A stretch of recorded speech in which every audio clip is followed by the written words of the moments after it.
और कहा जाता है कि दुखिया की गति दुखिया जाने, की दुखिया कमाई जाके पाँव न फटे बेवाई सो का जाने पीर पर आई।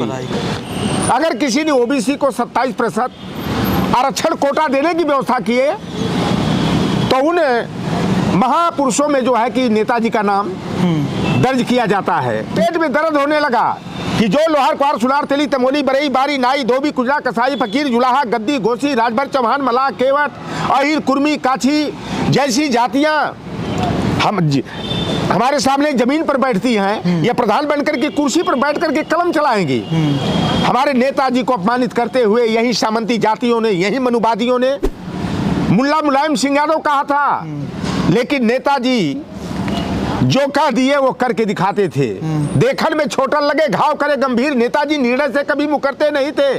जुबान के पक्के थे, इरादे के बड़े मजबूत थे। गाय के ऊपर, सांड के ऊपर, सुअर के ऊपर, कुत्ता के ऊपर नाम की पट्टी लालू प्रसाद यादव मुर्दाबाद, बीपी मंडल मुर्दाबाद, बीपी सिंह मुर्दाबाद, शरद यादव मुर्दाबाद, रामविलास मुर्दाबाद के नाम की पट्टिका चिपकाई गई। कैसे पंचायती राज अधिनियम के तहत मुलायम सिंह यादव जी ने मुख्यमंत्री रहते हुए एक ऐसा सिग्नेचर किया था कि दलित पिछड़ों की तकदीर रातों रात बदल गई थी। प्रधान बने, बीडीसी बने, जिला पंचायत सदस्य। हजारों साल नरगिस अपनी बेनूरी पर रोती है, बड़ी मुश्किल से होता है चमन में कोई दीदावर पैदा। आज हम एक ऐसे नेता की कहानी लोटन राम निषाद जी की जुबानी सुनने जा रहे हैं जिनका नाम मुलायम सिंह यादव है। धरती पुत्र मुलायम सिंह यादव, किसानों के नेता मुलायम सिंह यादव, पिछड़ों दलितों की आवाज़ रहे मुलायम सिंह यादव के बारे में 1994 में पंचायती राज अधिनियम का वो किस्सा जब मुलायम सिंह का खूब विरोध हुआ था। मुलायम सिंह पंचायत के चुनाव में आरक्षण लेकर आते हैं। पूरी बात विस्तार से समाजवादी पार्टी से बहुत सालों से जुड़े लोटन राम निषाद जी पूर्व पत्रकार भी रहे हैं, बहुत जानकार हैं। उस दौर की बात बताएंगे, क्या हुआ था उस दौर में। आपका बहुत बहुत स्वागत है पहले सर। देखिए, हमारे बचपन के समय में ये लोहार कुहार सुनार तेली तमोली बरई बारी राजभर हैं, चौहान हैं, मलाह हैं, केवट हैं, बिंद हैं जी, नट है, बंजारा जैसी जो वंचित तबके की ओबीसी की जातियां हैं। अनुसूचित जाति की बात तो छोड़ी दो, यादव भी 10 बार किसी गांव का प्रधान बनने के लिए, ब्लॉक प्रमुख का चुनाव लड़ने के लिए सोचता था, लेकिन जिन्हें धरती पुत्र कहा जाता है, शेरे हिंद कहा जाता है, और मैं तो कहता हूं कि देखन में छोटन लगे घाव करे गंभीर, परम पूज्य मुलायम सिंह यादव जी वास्तव में जो है कि धरती पुत्र थे। और ऐसे व्यक्ति, ऐसे महामानव जो है कि युग पुरुष के रूप में जो है कि अवतार लेते हैं। नेताजी ने जो जेपी आंदोलन 1977 में चला था, संपूर्ण क्रांति का की जो मीमांसा थी कि समाज में जो सबसे निचले तबके का व्यक्ति है, डिप्रेस्ड क्लास का व्यक्ति है, उसके जीवन स्तर को उठा करके बराबरी में बैठा देना। नेताजी बीजेपी आंदोलन के एक बहुत बड़े हिस्सा थे। और नेताजी जब उत्तर प्रदेश के मुख्यमंत्री बने 1993 में, सपा बसपा गठबंधन की सरकार बनी, और नेताजी बड़े करीब से गरीबी को देखा था, गरीबों को दुख दर्द को झेला था, क्योंकि एक हरवाहा चरवाहा के घर में नेताजी पैदा हुए थे। पिछड़ी जातियों और दलित जातियों को किस सामाजिक दंश का शिकार होना पड़ता था, नेताजी उसे बेहतर तरीके से जानते थे। और कहा जाता है कि दुखिया की गति दुखिया जाने, की दुखिया कमाई जाके पाँव न फटे बेवाई सो का जाने पीर पर आई। नेताजी सारे हालातों से अवगत थे प्रैक्टिकली।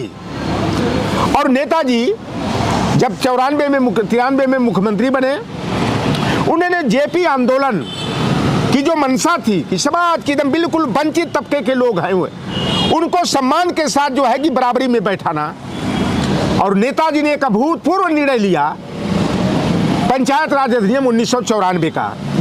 इससे पहले उन्होंने मंडल कमीशन के तहत सबसे पहले देश में अगर किसी ने ओबीसी को 27% आरक्षण कोटा देने की व्यवस्था किए तो उन महापुरुषों में जो है कि नेताजी का नाम दर्ज किया जाता है। ये पंचायती राज अधिनियम क्या था 1994 में? मैं बता रहा हूँ, मंडल कमीशन एससी और एसटी को तो कह दीजिए 1935 और 1937 से ही प्रतिनिधित्व पाने का, चाहे राजनीतिक प्रतिनिधित्व हो चाहे नौकरियों में प्रतिनिधित्व का अधिकार है, मिल गया था।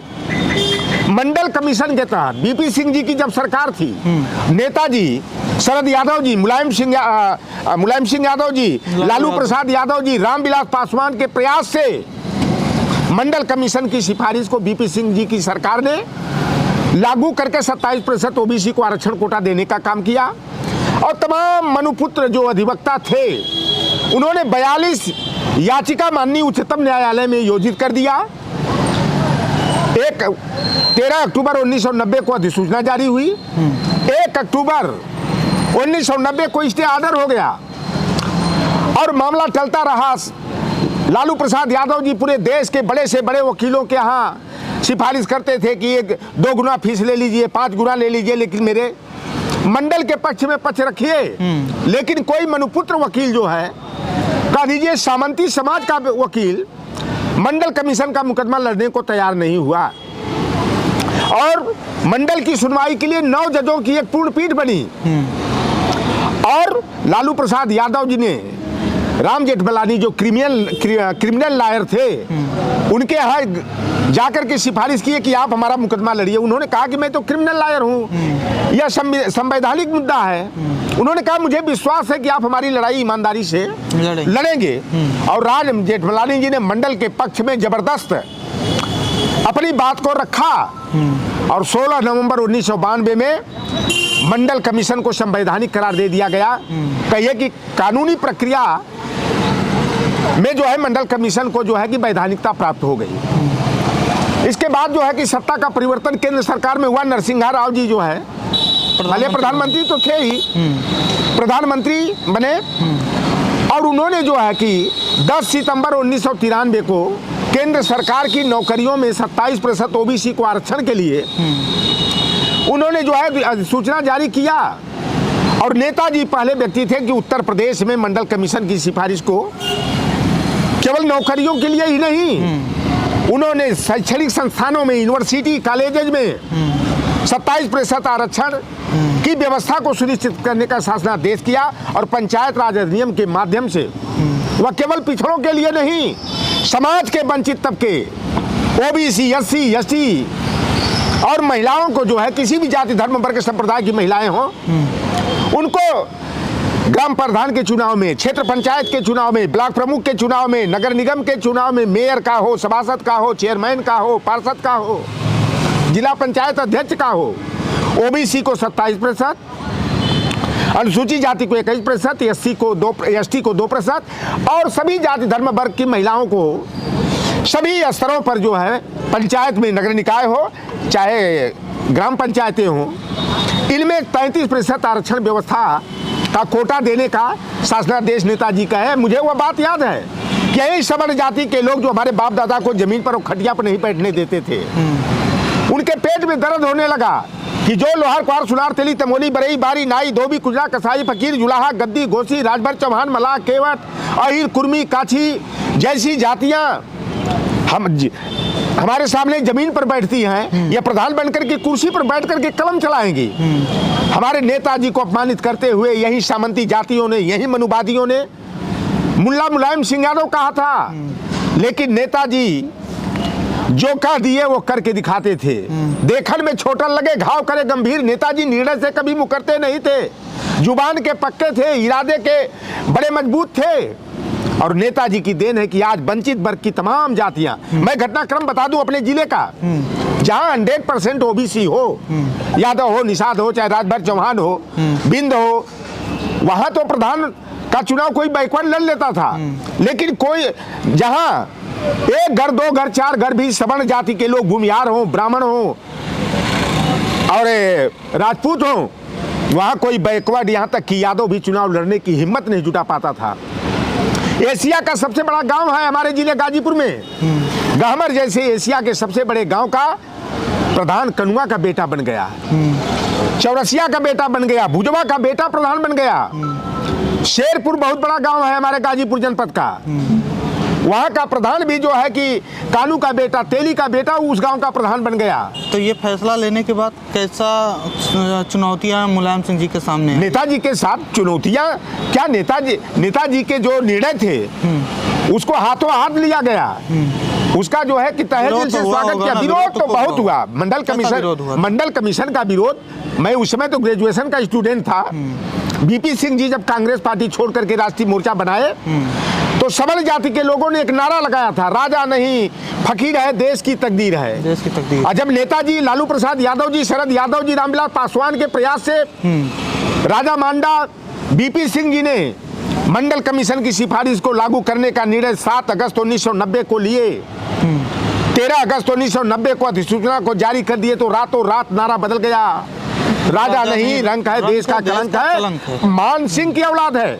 और मैं बनारस की गलियों में इंग्लिशिया लाइन हो, सिगरा हो, चाहे कैंट स्टेशन हो, चाहे भेलूपुर हो, चाहे लहरतारा हो, मैदागिन हो, गाय के ऊपर, सांड के ऊपर, सुअर के ऊपर, कुत्ता के ऊपर नाम की पट्टी, लालू प्रसाद यादव मुर्दाबाद, बीपी मंडल मुर्दाबाद, बीपी सिंह मुर्दाबाद, शरद यादव मुर्दाबाद, रामविलास मुर्दाबाद के नाम की पट्टिका चिपकाई गई। मैं उसका चश्मदीद गवाह हूँ। आपके सामने हुआ था? मैं हम लोग मंडल आंदोलन के हिस्सा रहे हैं। और नेताजी ने जो सामाजिक परिवर्तन का ऐतिहासिक काम पंचायत राज अधिनियम और नगर निकाय अधिनियम के माध्यम से किया, तमाम वंचित वर्ग के लोग जो है कि गांव का प्रधान बन रहे हैं। हमारे बगल में मैनपुर एक गांव आता है, ठाकुरों का, सामंतों का गांव, गोसंदेपुर सामंतों का गांव। कोई वहां यादव निषाद हिम्मत नहीं करता था बिंद चुनाव लड़ने का।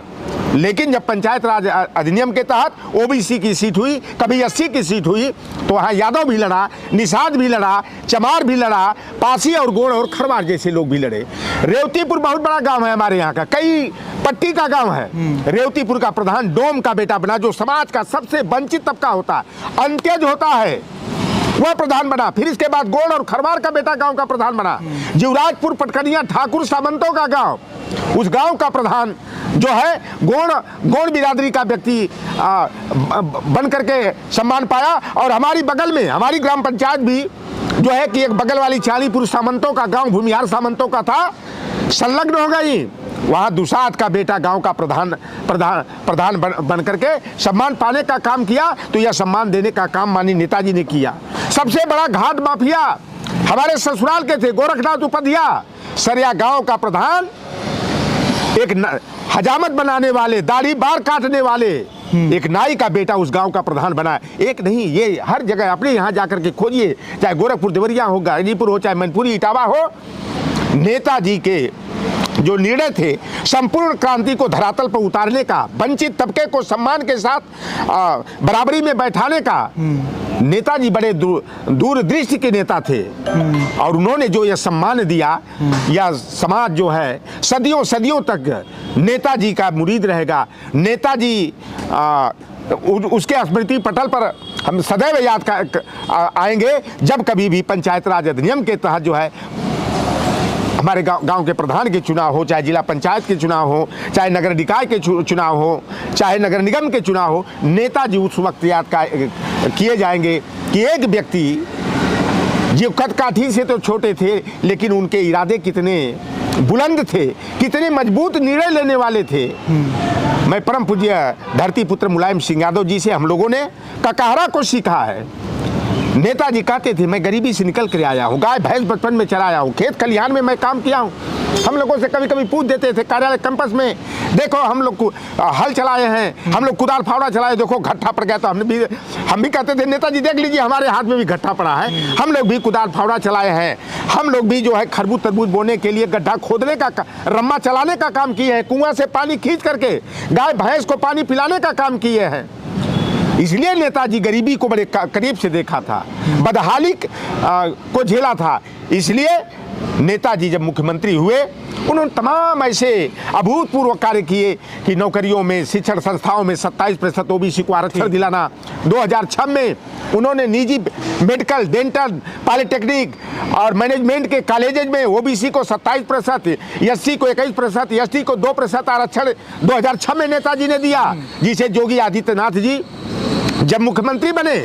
और मुख्यमंत्री बनने के बाद बाबा साहेब भीमराव अंबेडकर के जयंती 14 अप्रैल की पूर्व संध्या पर 13 अप्रैल 2017 को निजी मेडिकल कॉलेज इंजीनियरिंग कॉलेज में जो ओबीसी को आरक्षण, SC ST को आरक्षण नेताजी ने दिया था प्रतिनिधित्व के लिए, पढ़ाई के लिए, उसे खत्म करके योगी आदित्यनाथ ने, क्योंकि यही भारतीय जनता पार्टी वाले मंडल कमीशन के विरोध में जब मंडल कमीशन लागू करने का निर्णय लिए तो आडवाणी को राम रथ यात्रा पर सवार करके सोमनाथ मंदिर से अयोध्या का विवाद खड़ा कर दिया, बाबरी मस्जिद को राम का जन्मस्थली बता करके यह रथ यात्रा शुरू कर दिए। और आज जो अपने को पिछड़ी जाति के बनते हैं, देश के प्रधानमंत्री नरेंद्र मोदी यार यह रथ हाँकने का काम कर रहे थे। उत्तर प्रदेश में कल्याण सिंह, विनय कटियार, लोधी और कुर्मी बिरादरी के, तो बिहार मध्य प्रदेश में जो है उमा भारती हो, चाहे बाबूलाल गौर हो, चाहे शिवराज सिंह हो, जो ओबीसी के लोग हैं, यह लोग भारतीय जनता पार्टी RSS के इशारे पर